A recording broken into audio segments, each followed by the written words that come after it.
السلام علیکم۔ سورۃ البقرہ آیت نمبر 51۔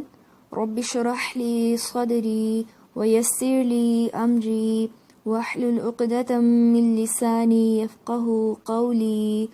اعوذ باللہ من الشیطان الرجیم۔ بسم اللہ الرحمن الرحیم۔ وَإِذْ وَاعَدْنَا مُوسَىٰ 40 لَيْلَةً ثُمَّ اتَّخَذْتُمُ الْعِجْلَ مِن بَعْدِهِ وَأَنْتُمْ ظَالِمُونَ۔ اور وہ وقت یاد کرو جب ہم نے موسیٰ علیہ السلام سے 40 راتوں کا وعدہ لیا تھا، پھر تم نے ان کے پیچھے اپنی جانوں پر ظلم کر کے بچڑے کو معبود بنا لیا۔ معزز سامعین، اب بنی اسرائیل کو نجات جب مل گئی، دشمن غرق ہوا، اور اب کیا ہے، نئی زندگی شروع ہو رہی ہے، اور نئی زندگی کے آغاز میں تعلیم کی ضرورت ہے، اللہ سبحانہ و تعالیٰ کی رہنمائی کی ضرورت ہے۔ اس کے لیے اللہ سبحانہ و تعالیٰ نے حضرت موسیٰ علیہ السلام کو کوہ طور پر بلایا کہ آؤ اب مجھ سے کتاب لے لو۔ وَإِذْ وَاعَدْنَا مُوسَىٰ 40 لَيْلَةً، اور بلایا حضرت موسیٰ علیہ السلام کو 40 راتوں کے لیے۔ یہاں 40 راتوں کا ذکر ملتا ہے، اور سورۃ الاعراف میں 30 کا ذکر بھی ملتا ہے۔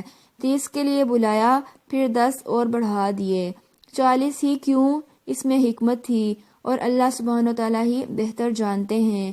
اللہ سبحانہ وتعالیٰ چاہتے تو ایک دن میں کتاب دے کے واپس بھیج دیتے، اور ہمارے نبی کریم صلی اللہ علیہ وسلم کو 23 سال کے عرصے میں کتاب دی گئی، اور حضرت موسیٰ علیہ السلام کو 40 راتوں میں۔ پھر فرمایا ثم اتخذتم العجل۔ حضرت موسیٰ علیہ السلام جب کوہ طور پر پہنچے تو پیچھے سے بنی اسرائیل نے کیا کیا؟ انہوں نے بچڑے کو معبود بنا لیا۔ سامری بنی اسرائیل میں سے ایک شخص تھا جو سمندر پار کر کے دشمن کو آنکھوں کے سامنے غرق ہوتا دیکھ کر قوم کے ساتھ آیا تھا، اور نکلتے ہوئے ان لوگوں نے کیا کیا تھا؟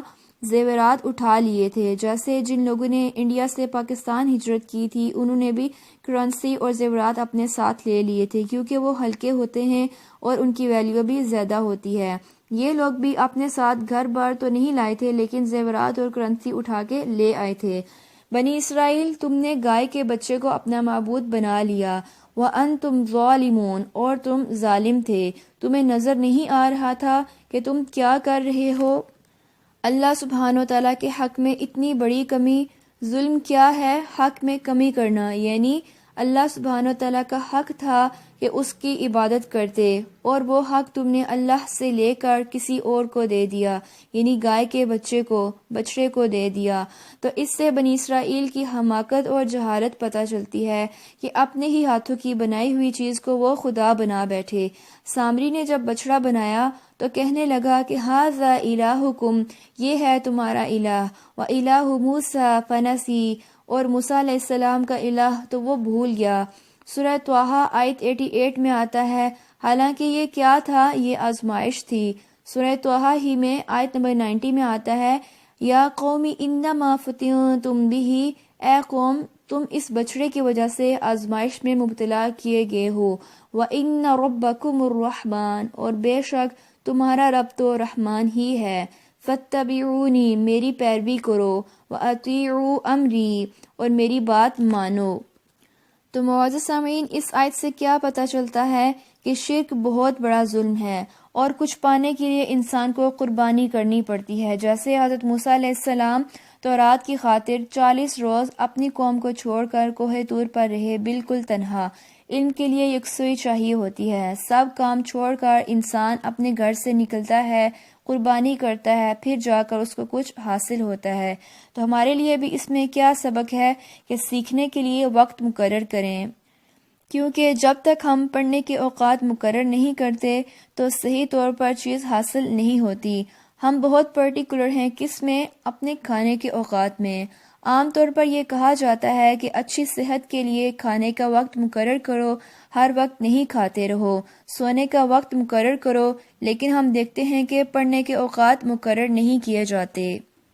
اس پہ یہ کہا جاتا ہے کہ وقت کل پڑھ لیں گے، ابھی وقت نہیں ہے، جب فری ہوں گے تو تب پڑھ لیں گے، امتحان سے پہلے پڑھ لیں گے۔ ہم دیکھتے ہیں کہ حضرت موسیٰ علیہ السلام پوائنٹنگ ٹائم پوائنٹنگ جگہ پر پہنچے، ہر چیز کو چھوڑ کر پہنچے، یکسوئی کے ساتھ انہوں نے کتاب کو لیا اور پھر قوم کی طرف واپس آئے۔